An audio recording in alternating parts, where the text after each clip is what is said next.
We're live. And I believe we are live. You're listening to WJMF 88.7 HD2 Smithville, Providence, or WJMFradio.com. I'm Brian And Costa, I'm Carter Adams. and this is Down to the Wire. Welcome in on a Friday night. It's been a great week so far. I mean, the temperatures today have been, really amazing. I mean, we were talking about it earlier today, Carter. We were just going outside today. It was amazing the last couple of days. Yeah, today and yesterday have been really fun. Enjoying the weather. Yeah, I mean, we're unfortunately gonna, get back to a little bit of reality here for it being March in New England. But for what it's been a pretty enjoyable past couple days. Yeah, not to mention just the entire vibe on campus. Oh, you yeah. walk around and everyone's out. It's great. It's a Everyone's- great feeling. Spring is here. I mean, everyone's out. Everyone's happy. Yeah. It's fun. It's a good thing to finally see around on campus. I'm glad that this time of year is starting to, 100%. Yeah. So that's one of the things I'm very psyched about. We got a lot of stuff to talk about tonight. The big story of the night. We're gonna just lead up. We're gonna lead right off with it. Cam Newton officially back with the New England Patriots. He signed a 1-year deal today. It's gonna be worth up to $14 million. Your thoughts, man? I mean, you know how I feel about the Patriots and Cam Newton. Yeah. I think it's a good thing. I think the 1-year deal helps a lot. I don't think it should have been anything over that. Yeah. I like that he's getting 14 mil, right? Yeah, it's gonna be 14 mil. So when you're kind of thinking about that a little more, it seems like a very it seems like they're committing to him a lot. But apparently Mike Garafolo, he kind of broke down the contract, and I guess if Cam Newton basically didn't play a snap for the Patriots, or just didn't really live up to it, the minimum amount that they have to pay him is $3.5 million. Okay. So, it's being like this deal broke that he's making $14 million. It's like all right, that's not what a top quarterback commands, but that's what a pretty decent quarterback commands on an open market. Yeah, definitely. So when I was seeing that, I was like, wow, Bill is really going all in with it. But when you look at the fact that it's this kind of incentive laden, it kind of made me feel a little more comfortable with everything going on a little bit. Yeah, no, me too. It's one of those Patriots contracts. Yeah. Very incentive based. Like the incentives, like we're basically like, oh, if you're the MVP, we'll give you $1.9 million if you win Super Bowl MVP, which I'm just like, Cam Newton Super Bowl MVP, is this where we're really going this year in 1 year? So it was kind of it is a little comforting to see that, maybe we're not shelling out all this money to Cam Newton right now, and if we are, it's maybe it's not all counting against our cap, which is great news. But just seeing it today, seeing it first, I was a little frustrated. I was hoping that the Pats would entertain the trade offers with Jimmy Garoppolo. We were talking about that earlier on the show today. It's still very possible they could do so, especially if they decide that Cam would better serve them as a backup, or if they decide to cut him and bring in Garoppolo with a real kind of NFL contract for a quarterback. It's still very possible that they could go that route, but it is exceedingly less likely now. But there's many ups and downs to the Cam Newton signing. Obviously, the downside is what we saw last year. 10 touchdowns I think on the entire season. I think he made up for it by throwing almost 3 or 4 in the last game of the season against the Jets. So, it was almost 6 touchdowns or so going into week 16, week 17. It was very bad. I mean, he rushed a ton, so you can give him that. But just the way this Patriots team played last year did not look good at all. But going into just stuff in general, we were just kind of wondering, is Cam really able to have that edge anymore? Now, in terms of positives, we did talk about it on the show, I believe, a week or so ago, maybe a couple weeks back at this point, and we were trying to decide, does bringing Cam Newton back give the Patriots some sort of an edge in a way, when pursuing free agents? Now, the reputation of Bill Belichick this year has taken a complete nosedive, at least in terms of the GM standpoint. You saw the way that he treated Tom Brady going into free agency. He really wouldn't bite with him on a big contract, and Brady ends up going to Tampa and does what he does there, and it made Bill Belichick look really bad. So what I'm kind of thinking is that Bill is bringing Cam back in because Cam right now is one of the only guys that's is really showing Bill some love. I mean, he went on the I Am Athlete podcast and was espousing all these how much he loves him, how much he really loves him. And I think that Bill is also thinking, well, I'm not really the most likable guy going into free agency right now. If I bring in a guy like Cam, he's well liked around the league despite how he played last year. If I bring him in, I might be able to lure some guys here. Yeah, no, I agree. And that's why I think the Cam Newton re-signing is a good one. Mm-hmm. I think that he didn't have enough time with the offense in one season to really learn it all too well. And Yeah. I think it's going to take some time if we really want this guy to perform. And I think also he has to work on that stupid throwing motion. Oh, it's so bad. It's an atrocious throwing motion. I can't get over it. It's just it doesn't work. Yeah, It- we got to see him throwing the ball a little more. Well, no, it's not that we have to. It's not that we need to see him throwing the ball a little more. It's that we need to see him throwing a ball that's not a deep ball and not a dump off pass. You need to see him throwing the ball more correctly. Yes. Yeah, no, we need to see him throwing the ball a little more correctly, and just I don't know if it's the whole shoulder injury that he had or what it was, but it just hasn't looked like it just did not look like a good throwing motion for that entire season. Like he literally looked like he was going to hit his offensive lineman right in the head. Yeah. Like it was just terrible. Horrible. Now, what I'm hoping is that maybe it's like the type of a thing that like a baseball player has. Like if you think of an MLB pitcher, typically when they blow out their arm and they're coming back from injury, it usually takes a season for them to readjust and kind of learn and kind of get back into the swing of things. And then by the second season, they're pretty much back. I'm hoping it's a similar thing for Cam Newton where he kind of just goes up where he kind of just went out there last year, was trying to just get back in the swing of things, go through the progressions, and now this year he can come out and be more competitive and be kind of the guy he was in 2018-19 where he actually was a really good quarterback. So that's kind of the upside that you have with bringing Cam back. You have the option of seeing hey, was last year kind of a fluke for him? Does he still have a little more left in the tank? And it has the option to lure free agents here. Now, if we're going to be luring free agents to New England, what I think Bill needs to do is he's seen like everyone else how that Cam was very successful with the Carolina Panthers back in 2015 and throughout that kind of run down there. I think Bill needs to go into this free agency trying to build a team that somewhat resembles that Panthers offense. That means getting a very formidable tight end like Kyle Rudolph, which I've been saying he could basically fill the Greg Olsen role down there and just be a really good tight end down in the red zone, score some points for them. We obviously saw what Cam and Greg Olsen were able to do when they were rolling. Get a guy like Curtis Samuel, a guy that Cam has worked with before in Carolina and could probably benefit him again. You already got Demir Bird, might as well just try to bring in some other wide receivers like that. Try to get him a quality wide receiver like a Kenny Golladay. We said on the Wednesday show maybe Emmanuel Sanders would be a possible option. He's a veteran, he's old, but he's still, I feel like, got some stuff left in the tank, but you can get him for cheap. So there are some ways you can attack this free agency. Obviously, you're still going to have to probably, I think, re-sign James White. I think his contract is up. So you're going to have to make some moves in that area. But, if I'm Bill, you have to go and just try to make this thing the 2015 Panthers. Yeah, I agree. Mm-hmm. That's the way you got to do it. And, I think that the defense is pretty solid right now. And I'm just hoping that with this kind of Cam Newton signing, I'm hoping that he's entertaining looking at some guys in the drafts. I know we were talking about Trey Lance. I think there were some reports today that he may not have, attended Trey Lance's pro day. I guess he just didn't go out there. I don't know if it's for COVID reasons, why he didn't do it, but he basically just wasn't at the only chance that he would have had to see Trey Lance perform, which, kind of worries me. I think that Trey Lance is a good product. I mean, not a lot of people have seen him. But if Bill, I think it would have really benefited Bill to get out there. Yeah, including me. Who's Trey Lance? Yeah, exactly. So Trey Lance is a North Dakota State quarterback. I believe he went to the same college as Carson Wentz. People really have high praise for him, and I think he's projected to go, somewhere in the early to mid first round as a quarterback. Okay. Now, and this is with a quarterback class that includes guys like Justin Fields, Zach Wilson. I'm not even going to mention Trevor Lawrence because he's just the number one consensus pick. Not even worth mentioning at this point. But he's going to be in. But this is a draft class with Zach Wilson out of BYU, Justin Fields out of Ohio State, Mac Jones out of Alabama, and Trey Lance is right in the mix with those guys. And some people think he could be the type of guy that maybe gets picked up by in a similar way that Pat Mahomes kind of fell to the Chiefs. Okay. Yeah. And he could be a guy that maybe sits for a year behind a veteran, learn from him, come out and be explosive in year two.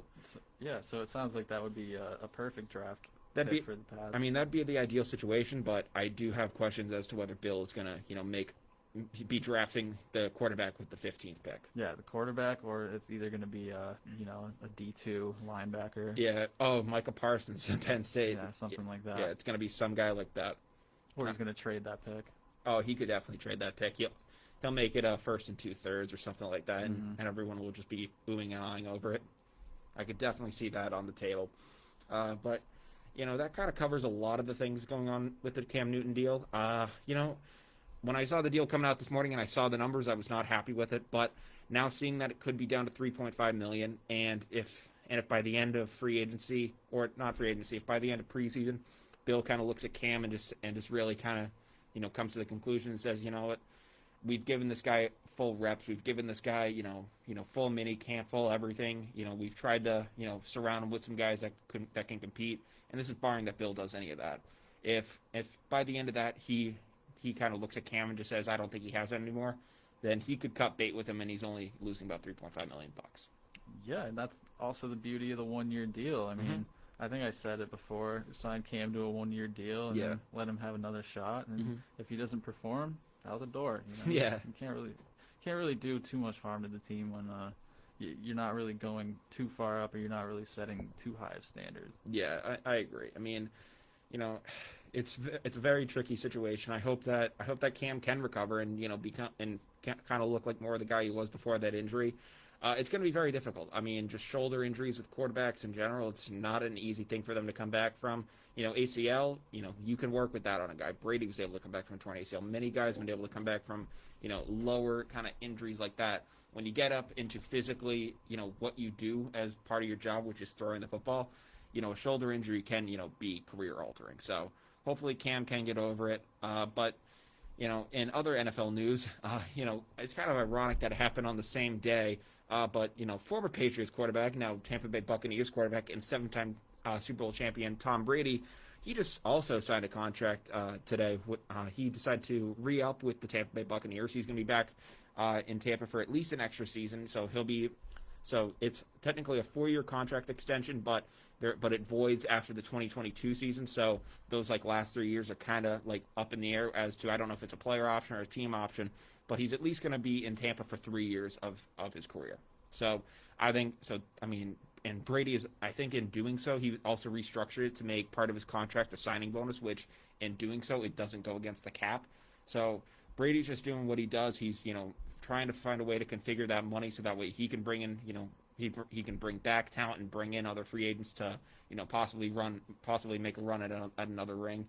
And it just shows that Brady is just doing his thing yet again. Yeah, no, you're right. I saw that he actually signed a contract on the same day that Cam Newton did, ironically. I bet you maybe he maybe just had the contract on just in his desk, and when he saw that the Patriots were making a move, he probably just took that thing out and said, all right, let's get this thing done. Yeah, let's steal that publicity. Exactly. Let's just steal this show again. Let's just make this all about us. But I think that this gives Brady a really good shot of going for number 8 at this point, which is a crazy thing to say. Yeah. But it's going to be a crazy Tampa Bay team. They're bringing back all the guys. They're already starting to link guys to them now. Maybe Adrian Peterson wants to go for a ring down there. Maybe James White is wanted to come back to Brady. Same thing with Julian Edelman. That's always on the table with the friendship that they have. OBJ, there's some rumors going around there. Some people are saying they're fake now, but even the fact that those are swirling is really concerning, to say the least. I mean, This Tampa team is going to be dirty at least for the next 3 years. Yeah, it's a retirement home. Yeah, they're the new Arizona Cardinals at this point. Exactly. Yeah. They're going to be filthy. So they're going to be a team. I mean, obviously they're going to be the team to watch in the NFC because they're the Super Bowl champs. But the other team to watch in the AFC, the Kansas City Chiefs, they're starting to make some minor moves in free agency. I mean, these aren't really showing up on a lot of people's radar, but I think this really is a big impact.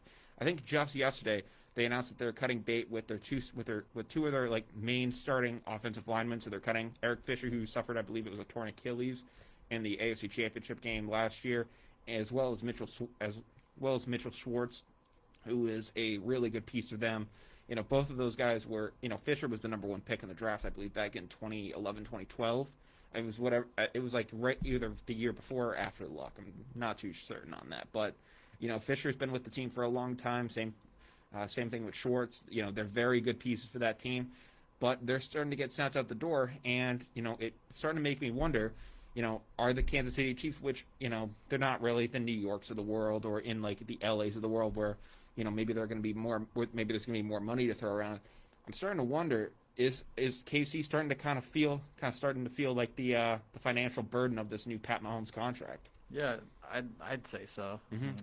I think it's obvious that they're going to probably draft a lineman at this point. Mm-hmm. I guess Mahomes did restructure his deal in a way to, I think, free up some more space in free agency. But and maybe it just is the Chiefs saying, Fisher, that's a torn Achilles for an O lineman. That's a tough injury for him to come back from. We're just gonna have to cut bait. And I don't know what the deal with Schwartz is. That he might have had some injuries too this year. I'm not too certain. But this could be the beginning of something to follow in KC. Obviously, guys like Kelsey and Tyreek Hill aren't going to be going anywhere anytime soon, in my opinion. But seeing small pieces like this start to fade away from KC. They say a lot of NFL games are won in the trenches, and seeing two of those guys start to be sent out of town, it's gonna make a lot of people wonder how important are those little pieces to helping Pat Mahomes be the successful quarterback he is. Yeah, I guess we'll have to find out next season. Mm-hmm. It's gonna be a pretty interesting thing to see. I mean, Pat Mahomes is very talented as it is. I think he's gonna be able to succeed with basically almost no offensive line at this point. I mean, you saw him in the Super Bowl. He was running for his life, and he was actually making some plays, which was pretty impressive. But you do have to have at least some protection. So it will help, I think, if they do go out and draft an O lineman. They're going to be, I think, with the 31st pick, so that's a pretty good spot to be taking a guy like that, anyways. But it's definitely going to be something to watch going into this free agency and the draft. 100%, yeah. Mm-hmm. That kind of covers what we have in NFL news. In MLB news, this is something I do want to get to, but let me just take 1 second. But yeah, in MLB news, there are some new rules coming to the minors, which have me very worried for the way that Major League Baseball is running their operation. Rob Manfred is doing it yet again, but apparently coming to the minor leagues this year, they're going to be increasing the size of bases to reduce collision. So I think the typical MLB base now is like 15 inches by 15 inches. They're now going to be making it 18 by 18 inches. And they're also going to be limiting the defensive shift, so there's only going to be allowed they're going to only allow 4 players on the infield dirt at a time. And then the other thing too is that they're going to be requiring pitchers to step off the rubber before picking off to a base, which at this point completely eliminates the advantage that lefties have in a pickoff. So I don't know how well you kind of remember pickoffs in baseball and all that stuff. Obviously, when you have the righty, he obviously does have to step off the rubber to throw over to the base. But with lefties, for anyone who isn't a baseball fan, they can just lift up their leg, and as long as they're parallel with the rubber, they can step over and make the throw to try to pick a guy off. I was, kind of growing up in Little League. One of my good friends, Pat Edwards, he was a lefty pitcher, and back just training pickoffs and stuff like that. We trained off him because he had one of the best pickoff moves that we would see from a lefty, and it worked on a lot of guys. It got a lot of guys out because it's just a very effective move. Now, I don't know why they're trying to get rid of this. It's something that's been in the game forever, and it's just showing again that the commissioner of baseball, Rob Manfred, has no feel for the game. No, I agree, and I have gotten picked off by my fair share of lefties in baseball. It's horrible. It's a bad feeling. Oh, it's a very bad feeling, especially when you have to sign to steal, and then you're not too sure as to what you should do, and then it all just kind of goes to hell. It's real bad. Make your lead one step too big, and next thing you know, you're getting thrown out of there. Yeah, next thing you know, you're walking back to the dugout. Exactly. Real bad situation there. Mm-hmm. But I mean, the whole thing about making the bases bigger, like, what are you doing, man? I don't understand this. I mean, again, it is the minors, but what we're seeing more and more nowadays is that trends in the minors are starting to make their way to the major leagues. I mean, I think that it was in the minor leagues first where they were doing having the runner start on second base to do extra innings, and now that's something that MLB has implemented at their level. Let alone, I mean, I know it's for COVID reasons, but and I don't even want to say it's for COVID reasons at this point. They're just trying to make the game more gimmicky and have more offense and do stuff like that. And I'm not a fan of that. I think that it's ridiculous that Manfred's trying to do this. And I want the guy out of a job at this point. He's been terrible for the game, and no true fan of the sport likes him. Do you have any stats on the amount of injuries at the bases in the minor league or something like that? I have no stats on that, but everything in baseball, it's not really, completely based on statistics. It's usually based on single events. So I mean, with the home plate collision rule, it's typically labeled the Buster Posey rule because I believe it was like maybe back in 2011, 2012, Buster Posey broke his leg because of a collision at home plate. Now the home plate collision had been in all throughout baseball history. That was just something that happened. But it took like one really bad injury to a star player for MLB to kind of, just say like, okay, we're not going to do this anymore. We're going to, redo the home plate collision rule, and you can't just, inadvertently take out the catcher. Now, while some people have praised that, some people are against it, it basically was based off one event. The whole new collision rule with guys at second base and other areas on the field, it was kind of based off the Chase Utley play, back in the 2015 NLCS. I don't know if you kind of recall that by any chance, but it was Dodgers Mets, and Chase Utley was running from first to second on a double play ball. And, I believe it was Ruben Tejada. He was the shortstop for the Mets at the time. And, all throughout baseball history, when you're going to second base, you're always told to slide hard. Basically, just it is breaking up the double play. Slide hard in there, make it hard for him to get the throw off. Now, Chase Utley, he went in. It's basically been deemed a dirty slide by baseball fans, what passion or not. He went in there and he kind of just inadvertently, just missed the bag, went at Tejada's leg, and he broke Tejada's leg. He literally just broke it in the middle of a playoff series, and that kind of changed the way that things went for the Mets. So, I mean, you kind of see that kind of stuff happen, and, now MLB is implementing all these new collision rules, all these new, they're trying to make, the bases bigger so stuff isn't, so stuff like this doesn't happen. And you know what, terrible injuries like this happen, and they are tough to watch. But I don't think that they should dictate everything about the way the sport is played. Okay, I gotcha. So the play that happened in the MLB, not the minors, the majors 5 years ago determined the new minor league rule. It definitely has a part in it. I mean, at least the next season, MLB completely changed their collision rule, and it was like, and because basically, back before like 2015, you could literally just slide. Basically anywhere not even close to the base, just like you could almost just slide at the player if you were going to be out, if it meant breaking up the double play. MLB essentially changed the rule to you have to slide at the base or basically just avoid the runner, and they completely overhauled the play, and the way that, and instead of them just coming out, this was actually a very kind of the home plate collision rule and the Chase Utley rule were kind of unique because they kind of just went straight to the major leagues and they said, this is how we're doing it. It's no question. This is just the way the MLB is going to be done throughout now. With adjusting the new collision rule at second base and other bases like that by making the bases bigger, they like to go to the minor leagues as kind of a guinea pig league. They've been doing this with the pitch clock. You get now in the minor leagues, I think you have 20 seconds or so to in between pitches of the baseball to speed up the game in a sense. And it's been something, present throughout the minor leagues for a while now. I don't really like it. I think that, being able to, use that kind of patience and work guys like that has its kind of beauty in the later innings.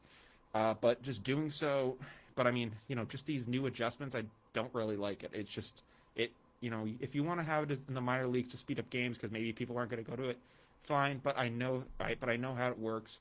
And, these things eventually just find their way to the major leagues because they say, oh, we were doing it in the minors. Now the players are just prepared for it. Okay. That makes sense. Yeah. I just don't like it. I think that it's just really dumb. But, but Manfred's just going to do what he does. And it's just unfortunate. One of the rule changes that I'm still iffy on is the whole idea of electronic umpires. Now, this is something that people have, probably been talking about, for forever at this point. It's almost kind of a running gag of it just being man, imagine if a computer could just call this thing in an MLB The Show or something like that. And while I do like the human element of the game, having guys like Angel Hernandez screw up calls in the way that they do does get annoying after a time. Now, in the minors, they're going to be testing out basically just having, it's almost going to be like having a Doppler radar kind of across home plate, and if it gets within the area, the umpire is going to receive like a thing through an earpiece in his ear, kind of just saying ball or strike, and then he'll make the call like that, and visually it will look the same. Well, that I'm still kind of iffy on. That at least you could say you're just trying to make the game more accurate, but even at that point, you're still catastrophically changing the game. Yeah, no, you're right. The whole human element to baseball is something that I like too, but. Mm-hmm. If you can make the game a little more accurate, why not? Yeah. Yeah, and I mean, again, all the other rules that I've been talking about, they're not about really accuracy. It's more just about them literally just changing the way that the game is played. So, if it's about making the game, if it's about trying to get the right call across, then there's times where I'll be for it, and then times where I'm against it. But I mean, just with completely changing the way the game is played, I'm 100% against it. I just don't like it one bit.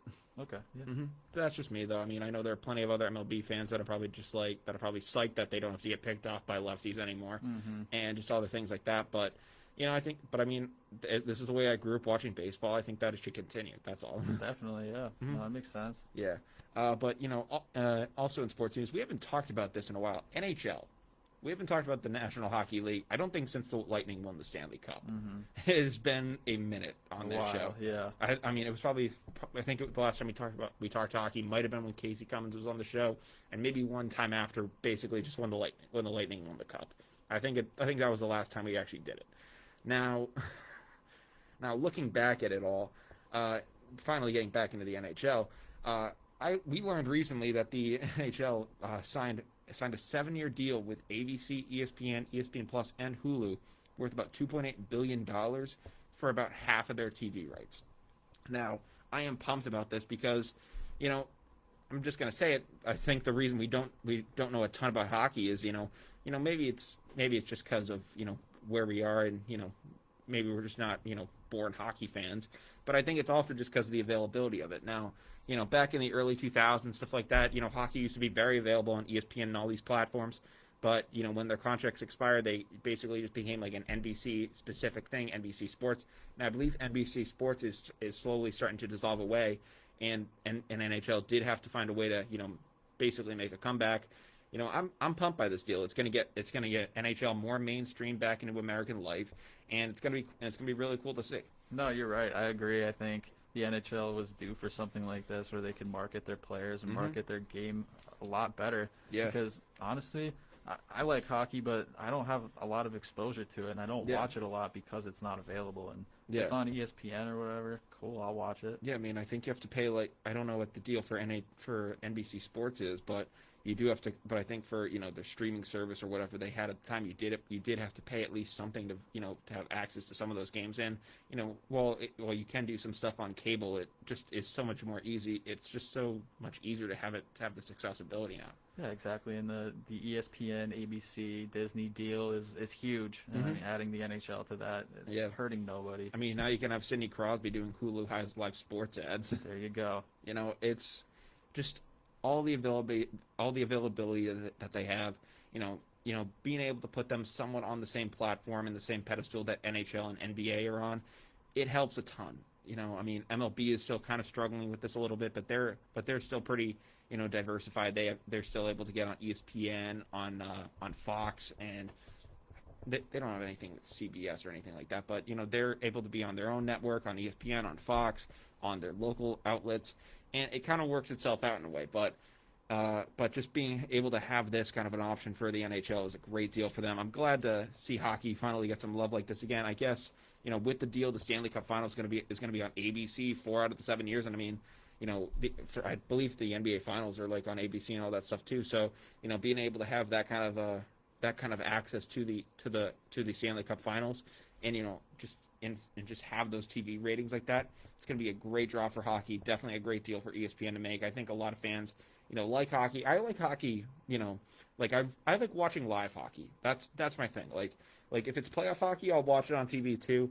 But if you take me to like basically any level of hockey, if it is live and like the players are hitting each other and it's like really competitive, I will go to that game because you just see things from a different level, and it's a very different experience from watching it on TV. I'll just say that. Completely agree with that. I love watching live hocky. Yeah. And watching it on TV is something that I've always struggled with. Yeah. It's more accessible now. I just can't wait to go watch it live again. I mean, I don't know if it's just because I can't see the puck because my vision sucks, but I think just being able to being in the stands, being in that whole atmosphere of it, it's a really cool atmosphere to be in. I mean, I'll be at a Worcester Railers game and I'll be having a great time, almost as good of a time that I'll be having at a Bruins game. The level really doesn't matter as long as that competitiveness and that hard hittingness is there. It's really fun to watch. I'm hoping that this deal, I'm hoping that ESPN utilizes this deal to the max. This looks like a really good deal to watch, and I'm gonna be really happy to watch some hockey. And as Chance the Rapper said on Saturday Night Live, as Laszlo Holmes would say, "Let's do that hockey." So I am pumped.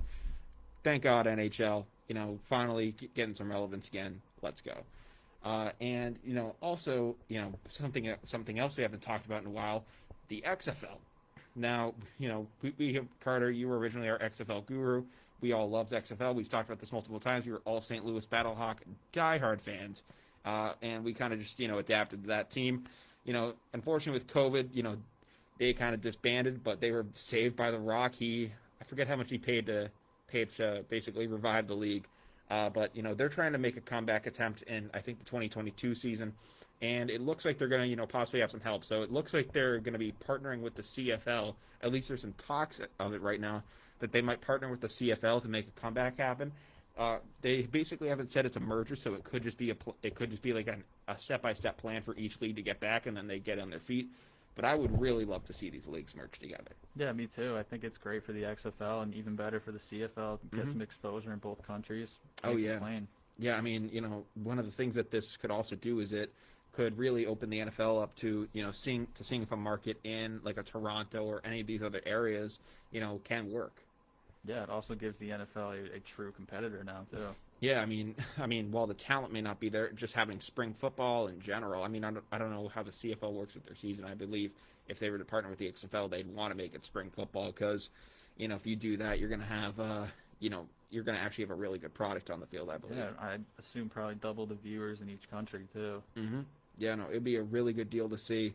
I remember just watching the XFL with you guys like last semester almost kind of around this time before everything got shut down. But it was really something fun to watch. I hope they do a partnership and bring it back, make what really could be a successful international football league. I think that could be something really fun to watch. Having the Toronto Argonauts going off against the St. Louis Battlehawks. For whatever name of the title they want to make it at this point, they could just make it the McMahon Trophy and just call it a day. But it would be really fun to watch. I hope they do it. What about you? Oh, obviously, I hope they do it. I mean, I think it's, like I said, great for the XFL and can't hurt anybody. It's only gonna give more exposure. Mm-hmm. Also shout out to The Rock. I mean, he's just making moves right now. He brought this league back from the dead. I mean, he's also, I think he has like a TV show right now, like Young Rock or whatever it is. He's really kind of just going off in the world right now. Good for him, man. I think he'll probably just run for president one day. Why not? Yeah, let's hope so. I mean, the man's a legend, so The Rock can do whatever he wants at this point in time. And also, I'm just really hopeful to finally see a competitor to the NFL, and see if if this makes the NFL kind of step up their game a little bit. Yeah, I remember watching the XFL, and I just remember the transparency they had. Oh yeah, like the review stuff that they had. Like, yeah, the reviews were amazing. Yeah, like they literally mic up the refs during like a booth review, and it was actually cool to see what they'd. Not only the refs, I mean the people actually watching the film up in the booths too. You could hear them talk through the entire process of making a call. Yeah, super transparent. Something that I'm sure people have wanted from the NFL for a long time. Yeah, well, I mean, you see a bad call come across the booth, and NFL fans are always probably thinking like, what the hell did they see? And maybe NFL refs don't want that kind of a responsibility because they're going to be like, oh, if we make a bad call in a sense, and the fans get word of what we saw, they may be more pissed off at what we end up at the call. So there's always that possibility, but I like the idea of having more transparency in the NFL. It would be really fun to see. I hope they do it. Yeah, me too. And I don't know if this is going to be, if time allows, but this kind of does qualify for it. In the NBA, Kawhi Leonard, we were going to talk about this on Wednesday's show, but we just unfortunately ran out of time. But Kawhi Leonard is going to be, competing with Team USA this summer. He's going to be re-upping but in doing so, he's going to be, he's going to end up playing once again for his former Spurs coach, Greg Popovich. Okay. Yeah. So this is a very interesting situation. So, I mean, I mean, we kind of remember the way things went with Kawhi in San Antonio. Towards the end, things got a little ugly. Yeah, no, I agree. And you talked about Kawhi Leonard actually committing to play for a team that's not in his regular season. So, yeah, let's see. Yeah, it's a very interesting situation. I'm wondering how they're gonna work it out. I mean, I think both of them have matured in this time since the move. So, I think that Kawhi will be able to be okay with it all, but definitely is kind of an odd situation to say the least. I agree. Yeah, he's definitely one of the biggest princesses we've seen in the NFL for sure. Or sorry, the NBA rather. In the NFL, yeah. No, I mean, and the reason, and even with that, he's very quiet in doing so. I mean, he's very reserved still, being in LA, but there has been a lot of drama following Kawhi Leonard. Yeah, definitely. Mm-hmm. Also in NBA news, Kyrie Irving 40-pieced the Celtics last night. I mean, Would he burned sage before that too? Probably. He probably burned sage around the Barclays Center. He's probably preaching Bloody Mary in the bathroom or something like that. I'd buy it at this point. I mean, Kyrie Irving is one of the oddest NBA players on the planet, but he gets the job done when he's on. So he's out there for sure. He's a very spiritual guy, but sometimes I really don't understand it. Yeah, it's very weird to see Kyrie Irving, just do the things that he does and then have success as a result of it. Maybe he's on to something. Maybe he's on something. We don't really know. But what is that? His first game this month or something? Probably. I really haven't been paying that much attention to when he's starting. Would not surprise me. I mean, yeah, the month is still kind of young, but and you mentioned him maybe being on something. That kind of shows from the weight he's lost. Yeah. Have you noticed that? I mean, it didn't impact him last night. I mean, he literally put up 40 on us. Exactly. If anything, he's getting better. Yeah, I'm wondering, is this just going to be a trend that we see with Kyrie Irving now? Is he just going to, continually just beat down on the Celtics whenever we face off against him? He's got bad blood. He does have bad blood. It could definitely, be something that comes. Something that we see, be a trend going forward. Yeah, no. As long as he keeps up the. I mean, in reality, though, I don't think he is that bad of blood with the players. I mean, a lot of people thought that, he really didn't have a lot of respect for guys like Jaylen Brown and Jason Tatum. He thought that, he thought that they were kind of immature, going for the title run that they want, going for the, basically thinking that they were the guys in charge when, when they still kind of had to learn a few things. Kyrie Irving, that was kind of the narrative that, he basically thought that they still had a lot to learn. He would have to be the one to teach them, but after that game, you kind of saw him dapping up guys like Marcus Smart and, all those guys. And it seems like there is a little more respect than we kind of anticipated. Yeah, no, definitely. But you're talking about him not having too much respect for guys like Jason Tatum and Jaylen Brown. And I can see it, honestly, except there's one issue with that. Kyrie Irving was not playing at all during those playoff runs. Yeah. So how can he really expect himself to teach them when he's not even playing? I don't know. Mm-hmm. Yeah, no, Kyrie Irving is, again, one of the oddest players that we'll see in the NBA. But, when he's on, he does get the job done. It continues to baffle me how he can sit out 7 games straight and go back and drop 40 on the Celtics. Yeah, it's ridiculous. It is. I mean, the man gets results. It's load management on steroids. But again, the Nets have plenty. If he's out, the Nets have plenty of heads to fill his spot. Oh yeah, you're right about that. Yeah. Yeah. So they do have that. They do have that available to them. Another thing that I wanted to talk about in NBA news tonight was the fact that, I don't know if you saw this, but Patrick Ewing, I believe he's now coaching at Georgetown. He went into Madison Square Garden the other day to play some games, as a part of the March Madness kind of, tournament and kind of getting into the swing of things.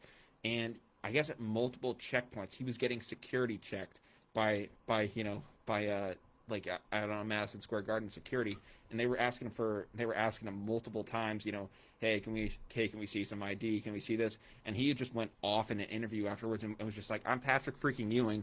I basically built this place. Why are you treating me like this? And it kind of just shows the lack of respect that Dolan has for all the players there. I mean, they have it's really incredible to see. I mean, you look at the way that Charles Oakley was treated, and now Pat Ewing. Spike Lee was another guy we talked. That was actually probably one of the first things we ever talked about on this show. on down to the wire in general was Spike Lee getting kicked out of Madison Square Garden, and Pat Ewing again, literally one of the Knicks all-time players, and just an all-time NBA guy, getting treated like this. What are your thoughts on that? No, I mean, I think there's only one solution. Yeah. I think Dolan's got to start hiring security guards, and when he hires them, part of the hiring process should be you got to take a quiz on Knicks and New York history, because I don't know if those security guards, they're just being hired as people that live in New York. Maybe they don't know. I mean, I don't even know how you couldn't know at this point. I mean, literally, I think just part of the hiring process is you just got to show them a picture, like a physical picture, and just be like, hey, who is this guy? And they're like, oh, that's Pat Ewing. And it's just like, is there going to be any problems with this guy? No? All right, you're good. You're hired. Yeah, at least to stop making these headlines. Like, it's the worst kind of headlines to have. And I mean, it has some really serious impacts for the Knicks. I mean, if you're treating your former star players this way, and I mean, listen, I'm not trying to say that, basically they should be letting any guy in there. And I don't know if Pat Ewing's wearing a mask and that's making it difficult to tell guys apart. And, if that's kind of an issue. I mean, I've seen around, being on campus, I'll see people I know and, with the face mask on, I can barely tell guys apart. But absent of that, there's really no excuse for the way that he's been treated. Yeah, no, I agree. I mean, I agree to an extent. To be able to agree fully, I'd have to know exactly what happened. Yeah, but I do think I do need some further clarification. Yeah, security guards are just there to work a 9-to-5 job. Pretty much. If they're expected to know, the Knicks superstars, I mean, it's one thing to complain about it. It's another thing to blame them. Yeah. I mean, it's definitely just not a good look. That we can definitely just say that. No, but I mean, this definitely does have some impact on the Knicks because, NBA free agents, Kevin Durant decided to go to the Brooklyn Nets instead of the New York Knicks to form a super team. People were looking at teams like people are probably in, possible free agents that are looking to make money, down the line from now, are looking at a team like the Knicks who, do have some money to spend, but they're probably just going if they're treating their star player like this, why the heck would I want to go there? Exactly. That has some serious connotations to the way that he's been treated. And I think that you do have to, come to that realization and just say hey guys, we can't be treating our star players like this, especially if we're trying to recruit players. I mean, Stephen A. Smith went on after Kevin Durant went to Brooklyn. He basically thought that at that point, I mean, there was a lot of emotions running high, but at that point, he basically thought the allegiance of New York fans just at that point switched from New York Knicks to fans to Brooklyn Nets fans. He thought that move lost the city, and the way that Dolan has treated fans definitely just doesn't help one bit. Yeah, no, not at all. But I can agree with that. Mm-hmm. I will say I couldn't pick Patrick Ewing's face out of a crowd now. Really? Yeah, no way. I mean, maybe this is because my dad was a Knicks fan, and I kind of just grew up with that. Hey, Dad. But I mean, the guy is older, so maybe it would be more difficult to pick him out. But it's still Patrick freaking Ewing. There's no way that you can't be picking that guy out of a crowd. You gotta. I'm sorry. Yeah. No. It's not a good look. Mm-hmm.